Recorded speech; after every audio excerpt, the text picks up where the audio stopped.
Flex ko lang yung bago naming product. Sobrang cute niya, para siyang keychain. So for today's video, samahan niyo akong mag-unwrap ng bago naming product. Umorder kami ng pouch na to. Mura lang siya sa TikTok, sa Shopee. Parang nasa 24 or 25 pesos lang yung isa niya. Tapos tatlo lang muna yung in-order namin for sample lang kasi wala pa naman kami masyadong gagawin pa nito at pa-order, kaya maglaano lang muna kami ng sample. Gagawa muna kami ng sample.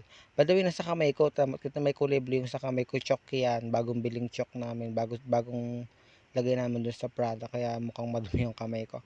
Pero yan ay natatanggal naman. Balik tayo dun sa sa pouch. Sobrang cute niya kasi ang liit lang ng pwedeng mailagay sa kanya. Nakita ko dun sa poster nito, sa poster niya sa TikTok, sa Shopee, yung nilalagay diyan mga charger, yung mga abubot-abubot na maliliit. Pero naisipan namin na maglagay din kami ng ganitong flower sa loob niyan. Kasi parang kita mo yun, ang cute niya, parang naka-isolate yung flower dun sa loob. Although hindi tunay yung flower, pero ang cute niya kasi tignan. Tapos tinry namin magsabit-sabit sa mga bag. Alam mo, nakakatuwa kasi may inaay na ako kung magkano yung presyo niya kasi na-costing ko na siya, at syempre dun kami sa presyong hindi kami lugi. Pero nagtanong ako sa sa Facebook kung magkano nga ba. Sobrang tagal nila bago mahulaan, at parang until now wala pa rin nakakahula ng totoong presyo nito. Para kasi nagsisettle sila sa mga yung presyo na may yung walang butal, ganyan. Pero ako kasi pag nagpresyo ako, panigurado may mga butal-butal. Tingnan niyo, sobrang cute niya. Parang pag nilabas natin 'to, pag pinakita sa online, mabibili agad 'to, eh. Actually, nung nag-post ako, mayroon na agad bumili ng ganito. Tapos hindi lang ako siyempre hindi pa lang kami maka-order ng sobrang dami kasi titingnan pa namin talaga kung gaano siya kabenta. Kasi ayaw naman namin na matutulog yung puhunan. Alam niyo yun, yung kasi natutulog yung puhunan, yung bibili ka ng mga materials tapos hindi mo agad siya magagawa kasi wala ka pang pa-order. Gusto namin yung bibili kami ng materials kapag yung talagang may mga sure kami na pa-order na, kasi nagpapa-order kami ng mga 2 weeks before, 1 month before, yan. Tapos nakakagawa kami, syempre gagawa kami ng mga order nyo, gagawin namin yan mga 1 week before na.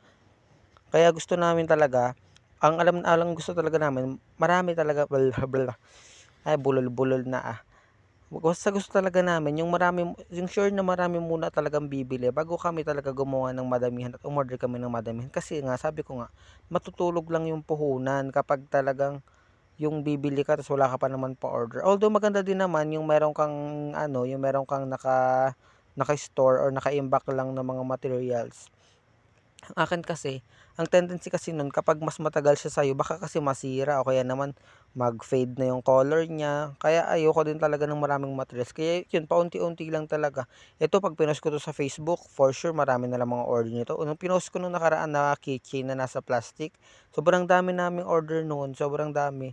Kaya sabi ko, pag pinost namin to, mas marami pang order.